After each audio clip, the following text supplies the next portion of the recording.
Hello दोस्तों, आप सभी का स्वागत है स्लीपी क्लासेस के आज के हमारे सेशन में। तो आज हम एथिक्स से जुड़ा हुआ एक थ्योरी बेस्ड क्वेश्चन देखेंगे। पहले मैं क्वेश्चन रीड करूंगा, फिर उसका एक्सप्लेनेशन दूंगा, फिर स्ट्रक्चर बताऊंगा, फिर हम इसे सॉल्व करेंगे। ये क्वेश्चन करंट बेस्ड क्वेश्चन है, सेम सेक्स मैरिज इस टॉपिक पे ये क्वेश्चन आया।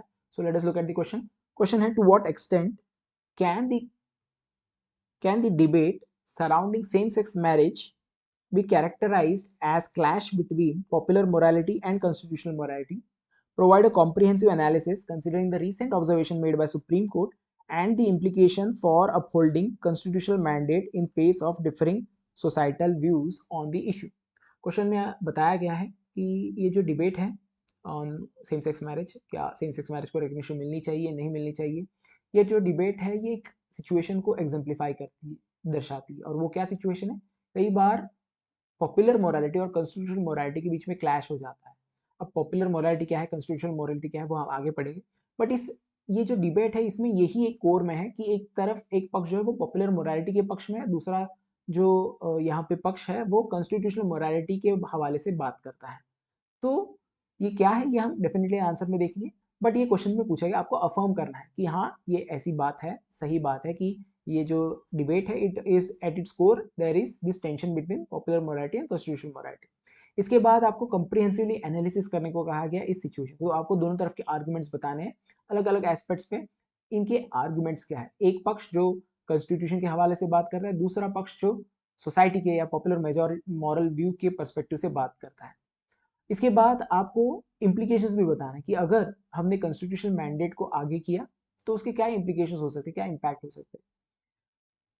तो इसे कैसे सॉल्व किया जाए? स्ट्रक्चर वैसे ही होगा जैसे क्वेश्चन पूछा, कुछ चीजें एक्स्ट्रा ऐड की जा सकती है, बट ज्यादातर आपको you have to stick to the words of the question. Question में जो पूछा गया उसी से आपको डिराइव करना है स्ट्रक्चर।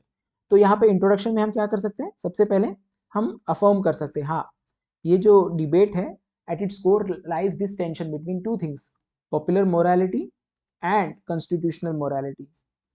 तो जब आप ये यस कहोगे हाँ कि डिबेट है बिटवीन और टेंशन है between popular morality and constitution, उसको डिफाइन भी करना जरूरी है, क्या होता है पॉपुलर मोरालिटी, क्या है कॉन्स्टिट्यूशन मोरालिटी। ये हमारा इंट्रोडक्शन होगा। बॉडी में हम क्या करेंगे, तीन पार्ट्स में डिवाइड कर सकते हैं।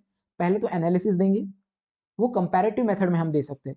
कंपैरेटिव मेथड यानी एक टेबुलर फॉर्म में आप जो है बता सकते हैं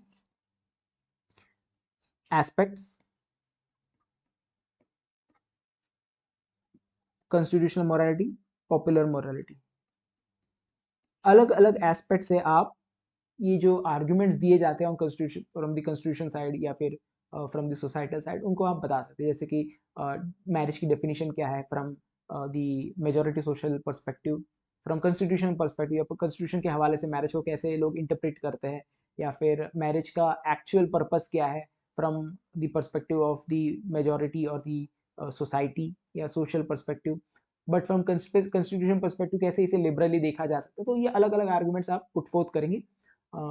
इसके बाद सेकेंड पार्ट में इम्प्लीकेशंस बताएंगे, पूछा गया आपसे। एक थर्ड पार्ट हम जोड़ सकते हैं, यहाँ पे शॉर्ट में बताना है कि इसको रिजॉल्व कैसे किया जाए, इस टेंशन को दूर कैसे किया जाए, या फिर अगर हम कॉन्स्टिट्यूशनल मोरालिटी के साथ जाते हैं, जो कि हमें करना चाहिए, आंसर में आपको ये चीज़ आपको दर्शानी चाहिए या इस आर्ग्यूमेंट को आपको फेवर करना चाहिए, क्योंकि ultimately we take the oath of the constitution and we are basically expected to uphold the constitutional values.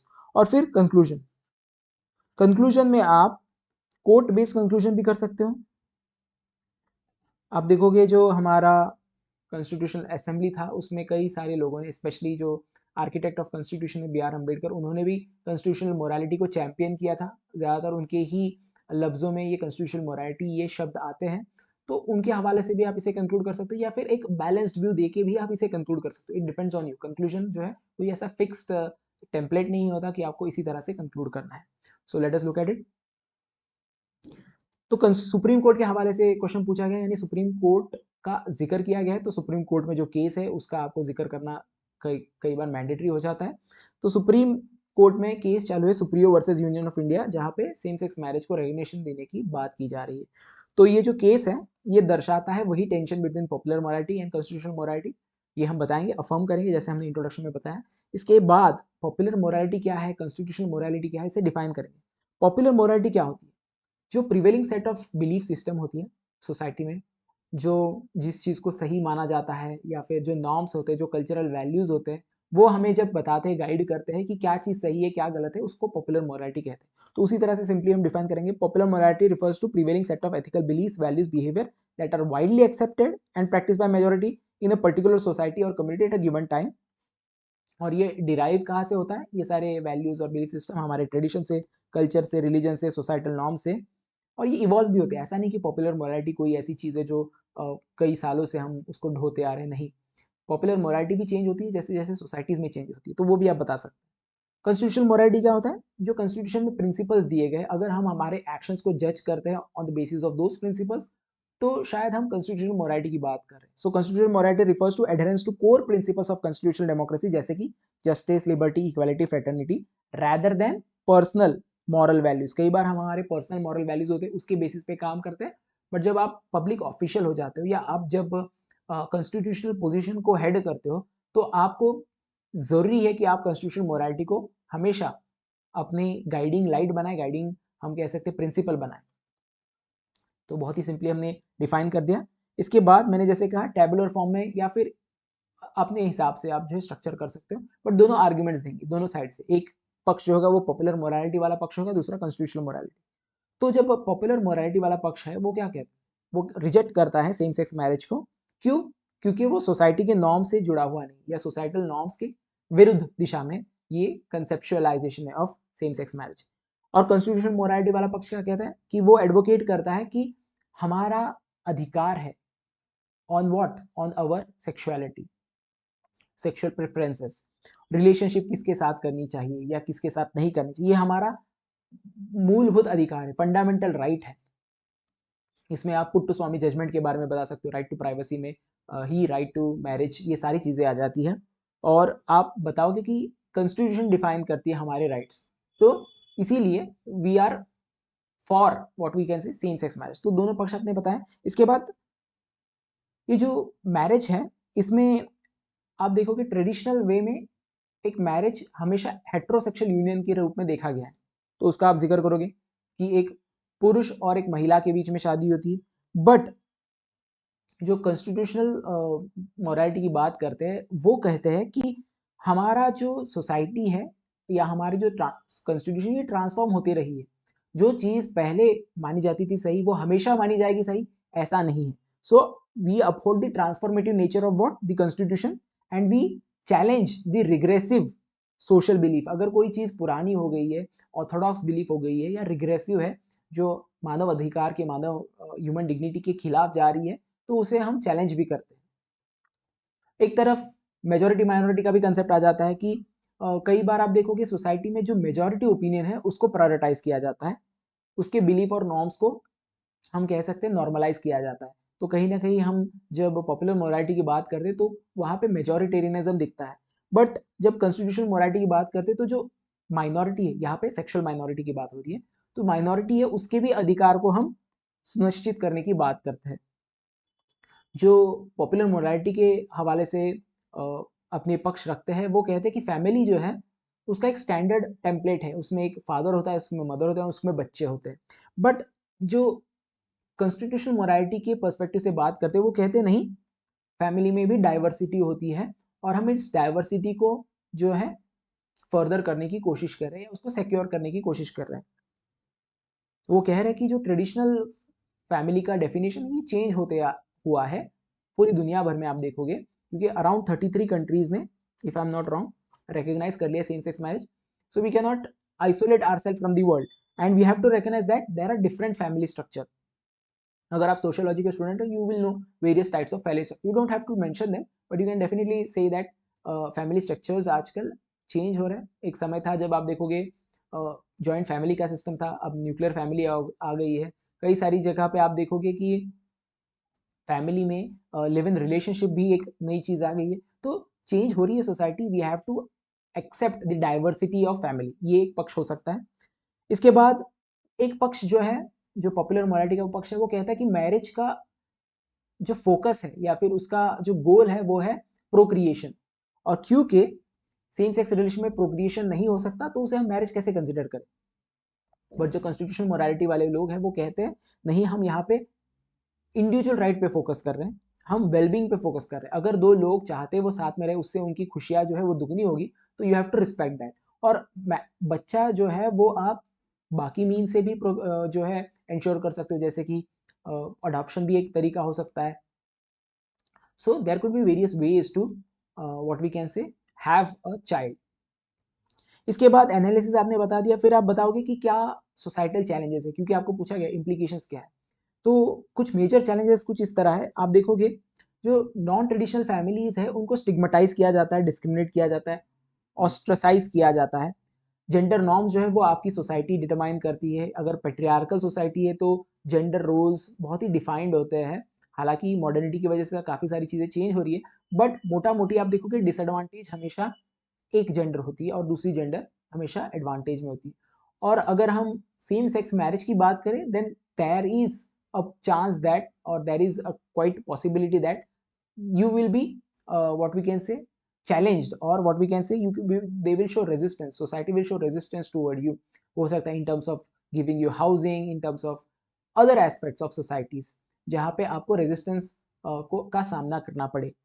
इसके बाद रिलीजियस ऑब्जेक्शन भी है। रिलीजन के हवाले से आपको जो है बताया जाता है कि हमारे रिलीजन में, वैसे तो सेम सेक्स मैरिज के ऊपर रिलीजियस पर्सपेक्टिव से दोनों पक्षों ने अपने दावे की रखे हैं। एक पक्ष है जो कहता है कि नहीं, रिलीजन में सेम सेक्स मैरिज को नकारा गया है, या फिर इसकी कोई, हम कह सकते हैं कोई प्रोविजंस नहीं है। दूसरा पक्ष कहता है नहीं, कुछ ऐसे रिचुअल्स भी हैं, जैसे कि तमिलनाडु में, if I am not wrong, there is a ritual where in the people they marry the god, and that relation is what we can say coming from the same sex. So इस तरह के प्रावधान भी है। इसके अलावा legal barriers भी है। अगर हमने सेम सेक्स मैरिज को लीगलाइज भी कर दिया तो भी आप देखोगे कि कई सारे ऐसे लॉज हैं जिसको चेंज करना पड़ेगा, जैसे कि प्रॉपर्टी रिलेटेड लॉज है, इनहेरिटेंस रिलेटेड लॉज है, डोमेस्टिक वायलेंस के रिलेटेड लॉज, इन सभी को हमें चेंज करना पड़ेगा। So it's a mammoth task. तो ये कुछ ऐसे इम्प्लीकेशन हमें दिखाई देते हैं। इम्प्लीकेशन बताने के बाद आप शॉर्ट में बता सकते हो, अगर वर्ड लिमिट जो है उसको मेंटेन करना है, कि क्या क्या चीज़ें की जा सकती है, so that we can ensure that this legislation or this particular way of living is what we can say protected और recognized in this particular case।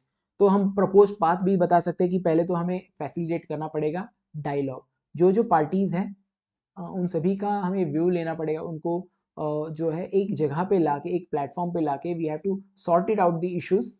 तो इससे क्या होगा, एक ऐसा होगा कि ये लॉ जब बन जाएगा या ये रेगुलेशन जब आ जाएगी या जो वर्डिक्ट आ जाएगा, इसके बाद लोगों में एटलीस्ट एक एक्सेप्टेंस होगा टूवर्ड्स द रूलिंग। अदरवाइज क्या होता है कि अगर एक ही पक्ष से जो है डिसीजन आता है, so the other side is not very happy and they show resistance a lot. But अगर वो प्रोसेस में है, they are included in the process both parties, जो कि आज की डेट में कोर्ट में हो रहा है दोनों पार्टीज, बट लॉ मेकिंग के प्रोसेस में भी उनको साथ में आना पड़ेगा। So encourage broad societal discussion incorporating diverse voices. इसके बाद लेजिस्लेटिव एक्शन लिया जा सकता है, जैसे कि लॉ बनाया जा सकता है, और उसमें भी इंक्लूसिव होना चाहिए वो लॉ। जो लॉ बनेगा उसमें सभी पार्टीज का, हम कह सकते हैं, योगदान होना चाहिए, पार्टिसिपेशन होना चाहिए। और सबसे इंपॉर्टेंट है सोसाइटी को सेंसिटाइज करना, क्योंकि लॉ बनाना और लॉ को इम्प्लीमेंट करना और लॉ को फॉलो करना, इसमें कई बार गैप आपको दिखाई देता है। लॉ बन भी जाता है, उसको इम्प्लीमेंट भी किया जाता है, बट वो फॉलो नहीं किया जाता। सो इट इज इंपॉर्टेंट कि आप सोसाइटी को सेंसिटाइज करो। सबसे important, you have to create mechanism where in the people who are sexual minorities coming from same sex, they should be protected. तो उनके लिए आप कुछ सेफगार्ड्स बनाओ ताकि वो मार्जिनलाइज ना फील करें। तो ये हमने कुछ प्रपोज पाथ बताया है। और कंक्लूजन में हम वी हैव टू एंश्योर कि कंक्लूजन जो है उसमें आप कहीं ना कहीं, जब भी कॉन्स्टिट्यूशन मराठी की बात आए, you have to quote B R Ambedkar, because he was the one who champion this particular what we can say word, that is constitution morality. तो उन्होंने एक कोट कहा था, या उन्होंने डिबेट्स के दौरान बताया था कॉन्स्टिट्यूशन असेंबली को, कि कॉन्स्टिट्यूशन मराठी जो है ये नेचुरल सेंटिमेंट नहीं है इंडिया का, इसको कल्टीवेट करना पड़ेगा, और ये हमें रियलाइज करना पड़ेगा कि लोगों को ये लर्न भी करना पड़ेगा।